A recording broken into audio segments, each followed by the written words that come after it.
President Lee Jae-myung and Prime Minister Takaichi are set to meet in South Korea's central city of Andong this afternoon. We now go live to our political correspondent Moon Hye-ryeon, who is standing by on site. It's good to see you, Hye-ryeon. Tell us more about what's happening where you are. Good afternoon, Eun-ji. I'm currently standing by Andong's provincial office, which is not too far from where the two leaders are expected to meet this afternoon.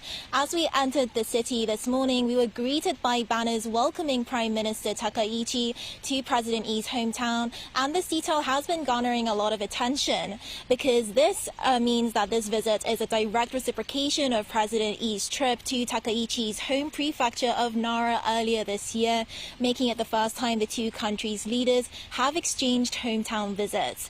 It will be the third meeting overall, continuing a pattern of regular high-level diplomacy the two sides have been building since they first met at last October's APEC summit in Gyeongju.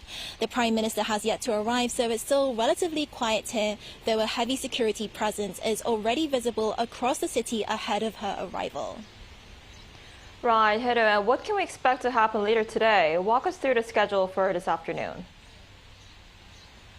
Right, so this just in, it seems as though, Prime Minister Takaichi just arrived at Daegu International Airport, so she'll be making her way here to the summit venue in Andong, where she'll be greeted by honor guards in traditional dress. And here the two leaders are expected to, hold talks covering a broad range of issues ranging from economic cooperation to social policy and the protection of their citizens overseas. Now, it looks as though the situation in the Middle East is also likely to feature, given the pressure it is placing on energy markets and global supply chains that both countries depend on heavily. We'll hear directly from the two leaders at the joint press conference following the summit. The afternoon will then give way to a more personal program. The Prime Minister Takaichi will be hosted at a banquet dinner where the menu will feature Andong jimdak, a braised chicken dish native to the city, paired with traditional Andong liquor and sake from the traditional home prefecture of Nara from the Prime Minister Takaichi's home prefecture. The two leaders will then head to Hye Folk Village, a UNESCO World Heritage Site renowned for its centuries-old traditional houses, to watch a performance of pansori, a traditional Korean narrative opera.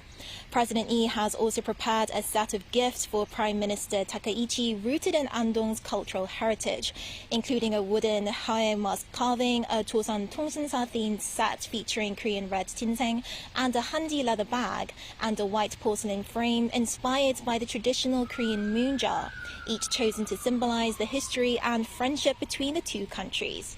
And that's all I have for now, but I'll be back in a later newscast with more developments. Back to you, Eun-ji. All right, Hye-ryeon, thank you for that. Keep us updated.